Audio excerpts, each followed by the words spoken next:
கிறிஸ்துவுக்குள் மிகவும் பிரியமான தெய்வ பிள்ளைகளே, பரலோகமான நிகழ்ச்சியின் மூலம் உங்களை சந்திப்பதில் என் இருதயம் கர்த்தருக்குள் மிகுந்த மகிழ்ச்சி அடைகிறது. இன்றைய பரலோகமன்னா சத்துருக்களுக்கு முன்பாக உன்னை உயர்த்துவா. ஆண்டவர் சொன்னது தான். சங்கீதம் 33:9 அவர் சொல்ல ஆகும், அவர் கட்டளையிட நிற்கும். யார் யாரெல்லாம் நீங்கள் அழிஞ்சிடுவீங்க அப்படின்னு பார்த்துட்டு இருக்காங்கல்ல, அவங்களுக்கு முன்பாக உங்களை உயர்த்த போகிறத சத்துருக்கள் காண்பார்கள். அவருடைய கண்கள் காணும். அதை பார்த்து சத்துருக்கள் வேதனை அடைவாங்க. இவங்க அழிஞ்சிடுவாங்கன்னு நினச்சோமே, இவங்களை ஆண்டவர் உயர்த்திட்டாரேன்னு சொல்ல வேதம் சொல்லுது. சங்கீதம் 23:5 சத்துருகளுக்கு முன்பாக ஒரு பந்தயை நான் ஆயத்தப்படுத்துவேன். அப்போ கர்த்தர் உங்களை ஆயத்தப்படுத்த போகிறார். சத்துருகளுக்கு முன்பாக உயர்த்தும்படிக்கு கர்த்தர் ஆயத்தப்படுத்த போகிறாரு.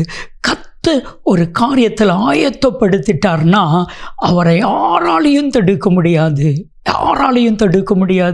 உங்கள் வாழ்க்கை முடிஞ்சிச்சின்னு நினச்சாங்கள, அவங்க எல்லாரும் வெட்கப்பட்டு தலை குனிந்து போகும்படிக்கு அவங்க கண்ணுக்கு முன்னாடி உங்களையும் உங்கள் குடும்பத்தையும் உயர்த்துவா. அன்பான தெய்வ பிள்ளைகளே, இன்னைக்கு நம்மளால் ஒரு காரியத்தில் உயரப்போக முடியுமா அப்படின்னு கேட்டால் முடியாது. நம்ம மனுஷங்க, நம்முடைய திராணி கொஞ்சம்தான், நம்முடைய ஞானம் கொஞ்சம்தான். ஆனால் ஆண்டவர் உயர்த்துன்னு நினச்சிட்டா யாராலையும் தடுக்க முடியாது. வேதத்தில் 2 வசனம் இருக்குது, ரொம்ப அழகான வசனம். அதை சொல்லி நீங்கள் ஜெபம் பண்ணுங்க. சங்கீதம் 91:14, நீதிமொழிகள் 29:25. இந்த 2 வசனம் என்ன சொல்லுகிறது நான் சொல்கிறேன். அவன் என் நாமத்தை அறிந்தபடினால் அவனை உயர்ந்த அடைக்கலத்தில் வைப்பேன். ஒன்று, அவன் என்னை நம்பி இருக்கிறபடினால் அவனை உயர்ந்த அடைக்கலத்தில் வைப்பேன். எத்தனை அன்பு! அவன் நாமத்தை அறிந்த ஒரே ஒரு காரணத்திற்காக, ஏசு தெய்வோ, ஏசு மட்டும்தான் தெய்வோ அப்படின்னு நம்ம அறிஞ்சிருக்கிறோம்ல. அவரை அறிஞ்சவங்களை அவர் கைவிட்டுவாரா? நமக்கு ஒரு அரசியல் தலைவர் தெரியும், அவரை நல்லா நம்ம அறிஞ்சிருக்கிறோம். அவர் நம்மளை அறிஞ்சிருக்கிறாரு. நம்ம உதவின்னு போய் கேட்டால் அவர் செய்வார்.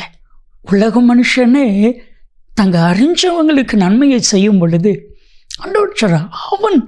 அவள் என் நாமத்தை அறிந்தபடினால் உயர்ந்த அடைக்கலத்தில் வைப்பேன். நான் சொல்லட்டுமா? எல்லாரும் ஆமென் சொல்லுவீங்களா? யாரும் எட்டி பிடிக்க முடியாத உயரத்தில் கர்த்தர் உங்களையும் உங்கள் குடும்பத்தையும் கர்த்தர் கொண்டு வைக்க போகிறார். விசுவாசிங்க. அவரை நம்பி இருக்கிறபடினா, நீதிமொழிகள் 29:25, அவன் என்னை நம்பி இருக்கிறபடினால் அவனை உயர்ந்த அடைக்கலத்தில் வைப்பேன். எவ்வளவு அன்பு பாருங்க! ஆண்டவரை நான் நம்பி இருக்கிறோம். என் நம்பிக்கை அவர் தானே, உங்கள் நம்பிக்கை அவர் தானே. என்னை ஆசீர்வதிக்கிறது இயேசு, என்னை நடத்துகிறது இயேசு, என்னை வாழ வைக்கிறது இயேசு, என்னை தப்புவித்தது இயேசு, என்னை பாதுகாத்தது இயேசு, என்னை பலப்படுத்தினது இயேசு. அவர் உங்களை உயர்ந்த அடைக்கலத்தில் வைப்பார். சத்துருகளுக்கு முன்பாக அதை செய்ய போகிறார். ஒரு நாள் ஒரு ஃபேமிலிக்கும் இன்னொரு ஃபேமிலிக்கும் ஒரு சின்ன மனஸ்தாபம், சண்டை.